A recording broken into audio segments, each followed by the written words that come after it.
오늘은 5월 20일 사무엘하 19장 31절부터 43절입니다. 31절부터 읽어보겠습니다. 길르앗 사람 바르실레가 왕이 요단을 건너가게 하려고 로굴림에서 내려와 함께 요단에 이르니 바르실레는 매우 늙어 나이가 80세라. 그는 큰 부자이므로 왕이 마하나임에 머물 때에 그가 왕을 공궤하였더라. 이제 다윗이 길르앗 사람 바르실레를 만나게 됩니다. 요단을 건너갈 때쯤 됐을 때 바르실레가 다윗을 만나려고 오는 걸 보게 돼요. 로굴림이라는 곳에서 바르실레가 왔는데 나이가 80세래요. 바르실레는 누구냐면 왕이 도망 다닐 때에 큰 부자인데 마하나임에서 큰 부자인데 다윗이 있는 동안 계속 먹을 것으로 공개했던 사람이 바르실레입니다. 여러분, 큰 부자라고 해서 도망 다니는 왕을 돕는다? 쉽지 않습니다. 목숨을 걸어야 되는 일이거든요. 부자이기 때문에 도운 게 아니에요. 충성심이 있었기 때문에 도운 거죠. 여러분, 성도도 마찬가지예요. 하나님께 헌금할 때요, 사람들은 잘못 알고 있는 것 중에 하나가 부자들이 헌금을 많이 한다고 생각해. 절대 그렇지 않습니다. 돈이 많다고 헌금하는 게 아니에요. 하나님을 향한 충성심이 강한 사람들이 헌금하는 거예요. 그분들이 헌신하는 거죠. 바르실레도 마찬가지예요. 부자이기 때문에 다윗을 여유롭게 공개한 게 아니라 자기의 목숨을 걸고 충성심을 다하여 열심을 다했던 것을 보게 돼요. 다윗을 섬겼습니다. 여러분, 우리에게 큰 복이 필요한데 그 복 중에 하나가 무엇이겠어요? 우리 주위에 우리를 이와 같이 섬길 수 있는 사람들이 있으면 얼마나 큰 복이 되겠느냐라는 것이죠. 또 하나 반대로, 그러면 여러분들이 이와 같이 주위 성도들을 공개하고 섬길 수 있는 사람이 될 수 있으면 얼마나 좋겠느냐라고 하는 것이에요. 섬길 수 있는 자, 섬김을 받는 자, 얼마나 감사합니까? 그러므로 우리 마음 가운데 하나님을 먼저 섬기며 교회 공동체 안에 사람들을 서로 섬기는, 서로 섬길 때 내 주위가 섬기는 사람으로, 또 섬길 수 있는 사람으로 가득하지 않겠어요? 그러므로 내가 먼저 하나님의 은혜 가운데 주위 사람들을 사랑하고 섬기는 자가 되어야 될 줄로 믿습니다. 그 다음 절을 보겠습니다. 왕이 바르실레에게 이르되 너는 나와 함께 건너가자. 예루살렘에서 내가 너를 공궤하리라. 다윗이 말해요. 이제 나는 왕으로 복권되니까 너는 나와 함께 가자, 왕궁으로. 네가 나이가 80이 되었으니 너가 이 세상을 떠나는 날 동안 내가 너를 공궤할게. 내가 너를 은혜로 섬길게 라고 말하는 거예요. 왜? 다윗은 이 바르실레에게 은혜를 너무 많이 받았거든요.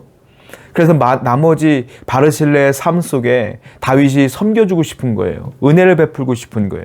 자, 다윗은 어떤 사람일까요? 받은 은혜를 절대로 잊지 않는 사람이 다윗이다. 많은 사람들은 내게 은혜를 누군가 주면 은혜를 받고 입을 싹 씻어요. 그런데 다윗은 절대 그렇지 않습니다. 은혜를 기억합니다. 그리고 그 은혜를 은혜로 갚으려고 그래요.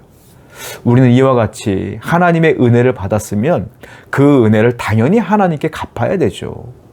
안 그러겠습니까? 여러분들의 기도 내용을 보십시오. 항상 주십시오, 주십시오, 이거 주십시오 라고 기도하지 않습니까? 달라고만 기도해. 여러분들은 하나님께 드린 게 뭐가 있습니까? 은혜만 구합니까? 은혜를 받았으면 또 은혜를 나눌 줄도 알아야지. 하나님께 무엇을 드렸어요? 어떻게 헌신했어요? 여러분, 그러므로 다윗처럼 우리가 하나님께 은혜를 받았으면 하나님께 은혜를 돌려드려야 돼요. 그 은혜가 뭡니까? 예배대로 사는 것, 말씀대로 사는 것, 헌신하며 사는 것, 주님을 위해 충성하며 사는 것, 그것이 은혜를 돌리는 것이죠. 아울러 주위 사람들에게 네 이웃을 내 몸과 같이 사랑하라고 했으니 주위 사람들도 사랑하며 섬기며 사는 것, 이게 은혜를 갚는 행위 아니겠습니까? 그렇게 살아가는 성도 여러분 되어야 될 줄로 믿습니다. 그 다음 줄 봅니다.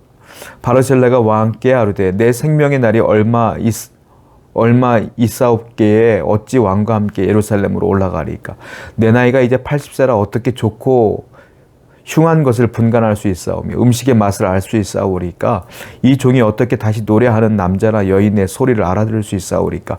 어찌하여 종이 내 주 왕께 아직도 누를 끼치리까? 당신의 종은 왕을 모시고 요단을 건너려는 것뿐이오늘 왕께서 어찌하여 이 같은 상을 내게 갚으려 하시나이까? 다윗에게 이 바르실레가 말합니다. 전 나이가 80이나 돼가지고요, 좋은 건 먹어도 이 맛을 못 느끼고요, 좋은 노래 들러도 이 노래가 좋은지도 몰라요. 제가 어떻게 이제 왕궁으로 가서 왕과 함께 더불어 살겠습니까? 저는 안 갈게요. 라고 말하는데 이거는 선한 거짓말이에요. 바르실레가 무슨 음식을 뭐 맛있는 거 맛없는 거 분간을 못 하겠습니까? 이거는 다윗에게 부담을 주지 않게 하기 위한 바르실레의 충성심입니다. 바르실레는 지혜로운 분이에요. 바르실레는 내가 있어야 할 곳과 있지 말아야 될 곳을 분간할 수 있는 분이에요. 내 욕심은 왕궁에 마지막에 한번 가고 싶은 마음이 있지 않겠어요? 여러분, 사람들이 명예욕이 얼마나 대단한데요. 물질보다 더 위에 있는 게 권력 아닙니까? 많은 사람들은 한번 권력에 취하면 그 권력을 놓지 않으려고 하잖아요. 마지막 연세를 드신 분들을 보면 누릴 거 다 누리신 분은 마지막에 취하려고 하는 게 뭔지 아십니까? 명예예요, 명예. 바르실레는 부자입니다. 다 얻었어요. 하나가 모자라 뭡니까? 왕궁에서 다윗 오른팔로 사는 것. 다윗의 은혜를 입고 사는 것. 그 명예 아닙니까? 온 가족에. 그런데 그걸 마다하고 있다라는 거예요. 왜? 있어야 될 곳과 잊지 말아야 될 곳들을 다 분간할 수 있어. 영적인 예민함이 필요합니다. 여러분, 우리에게도요, 이 바르실레처럼 영적인 예민함이 필요해요. 내 감정과 욕심에 따라 움직이는 것이 아니라 영적인 성령의 음성에 귀를 기울여서 내가 해야 될 것과 하지 말아야 될 것, 가야 갈 곳과 가지 말아야 될 곳을 분간할 수 있는 분별력 갖고 살아가는 여러분 되기를 축원드립니다. 37절부터 보겠습니다.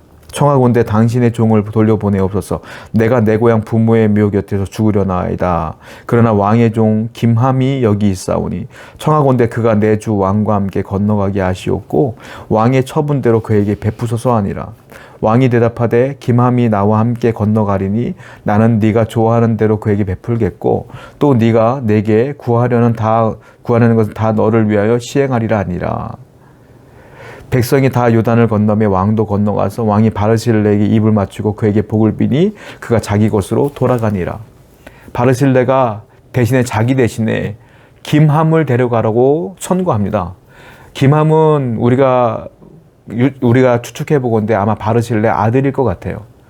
내 아들 김함을 데려가세요 라고 말하는 겁니다. 자, 이 말은 무슨 말이냐면 내가 하나밖에 없는 아들을 누군가에게 맡긴다는 건 어떤 거겠어요? 그 사람을 신뢰할 때 맡기는 거예요. 그리고 다윗 왕도 마찬가지예요. 바르실레가 김함을 추천했더니 그냥 아무 생각 없이 그래 내가 데리고 갈게 라고 말하고 있어요. 그 말은 무슨 말이겠어요? 바르실레를 다윗이 신뢰하니까 가능한 거다. 서로 신뢰하니까 맡기기도 하고 받아들이기도 하는 거예요. 신뢰의 관계가 이렇게 중요한 것 아니겠습니까? 여러분, 그렇습니다.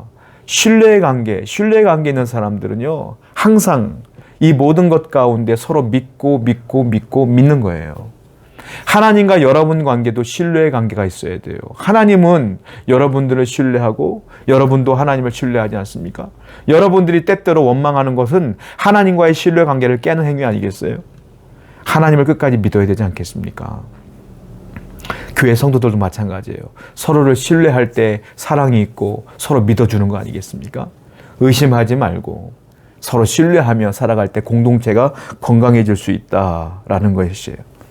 40절부터 볼게요. 왕이 길갈로 건너오고 김함도 함께 건너오니 온 유다 백성과 이스라엘 백성들의 절반이 왕과 함께 건너니라. 온 이스라엘 사람들이 왕께 나와 왕께 아르되 우리 형제 유다 사람들이 어찌 왕을 도둑하여 왕과 왕의 집안과 왕을 따르는 모든 사람을 인도하여 요단을 건너가게 하니까 하며 모든 유다 사람이 이스라엘에게 대답하여 왕은 우리의 종친인 까닭이라. 너희가 어찌 이 일에 대하여 분내느냐? 우리가 왕의 것을 조금이라도 얻어먹었느냐? 왕께서 우리에게 선물로 주신 것이 있느냐? 이스라엘 사람이 유다 사람에게 대답하이로되 우리는 왕에 대하여 열 몫을 가졌으니 다윗에게 대하여 너희보다 더욱 관계가 있거늘 너희가 어찌 우리를 멸시하여 우리 왕을 모셔오는 일에 먼저 우리와 의논하지 아니하였느냐 하나 유다 사람의 말이 이스라엘 사람 말보다 더 강경하니라. 바르실레는 왕을 안 따라가겠다고 충성심을 보였는데 대조적으로 뒤에 이제 요단을 건너갔더니 유다 지파 사람들과 이스라엘 지파 사람들이 모인 거예요. 유다 지파 외의 모든 지파 사람들을 이스라엘 지파라고 그래요. 12지파 가운데. 그리고 이렇게 얘기해요. 이스라엘 사람들이 야, 니들이 무엇인데 니들이 왕을 데리고 왔어? 이렇게 말하는 거예요. 유다 지파 사람들이 말합니다. 야, 다윗이 유다 지파 아니냐? 우리는 서로 우리는 피가 섞여 있는 가족이야. 그러니까 우리가 왕으로 모셔온 것이 무슨 잘못이야? 라고 했더니 이스라엘 사람들이 말해요. 야, 무슨 말이야? 우리가 너희들보다 훨씬 규모가 크잖아. 왕이 누리고 있는 모든 재산들도 니네가 주는 것보다 우리가 주는 게 10몫이나 더 커. 규모로 가지고 얘기하는 거예요.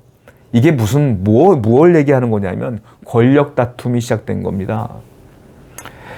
유다 지파 외의 지파들은 다윗이 유다 지파와 함께 왕으로 옹립되어 오는 것이 불안한 거예요.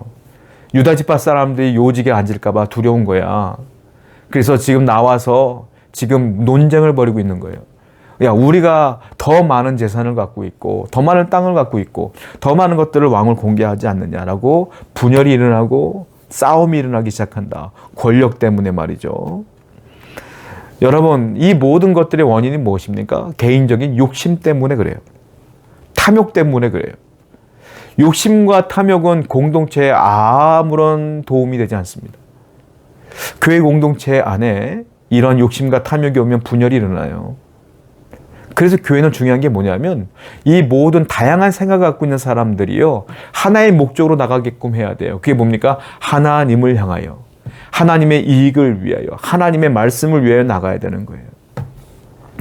그것이 공동체의 목적이 되지 않겠습니까? 우리 교회는 서로 다양한 니드가 있지만 하나님을 향하여 똑같이 나가는 성도가 되어야 될 줄로 믿습니다. 그리할 때 하나님의 은혜가 우리 교회 또 여러분의 삶에 충만하게 될 줄로 믿습니다. 기도합시다. 아버지 하나님, 항상 바르셀레처럼 하나님께 충성하는 자가 되기를 원하고 하나님 말씀을 신뢰하는 자가 되기 원합니다. 하나님, 내 욕심을 따라 사는 자가 아니라 말씀을 따라 살아가는 성도가 되게 해 주시옵소서. 예수님의 이름으로 기도드렸습니다. 아멘.